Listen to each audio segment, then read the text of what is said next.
നിലമ്പൂർ ഉപതെരഞ്ഞെടുപ്പിൽ UDF സ്ഥാനാർത്ഥി ആര്യാടൻ ഷൗക്കത്തിന്റെ വിജയം തീർച്ചയായും ശ്രദ്ധേയമായ ഒന്നാണ്.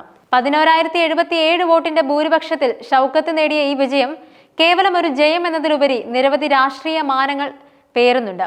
അതേസമയം ഈ ഒരു തിരഞ്ഞെടുപ്പ് ഫലം കൊണ്ട് CPM-ഉം ഇടതുപക്ഷവും കേരള രാഷ്ട്രീയത്തിൽ അപ്രസക്തരാകുമെന്ന് കരുതുന്നത് രാഷ്ട്രീയ യാഥാർത്ഥ്യങ്ങളെക്കുറിച്ചുള്ള തെറ്റിദ്ധാരണയാണ്. കേരളത്തിൽ CPM-നും ഇടതുപക്ഷത്തിനും ആഴത്തിൽ വേരുകളുള്ള ശക്തമായ അടിത്തറയുണ്ട്. ഒരു ഉപതെരഞ്ഞെടുപ്പിലെ തോൽവി കൊണ്ട് ആ അടിത്തറ ഇളകില്ലെന്ന് നാം തിരിച്ചറിയണം.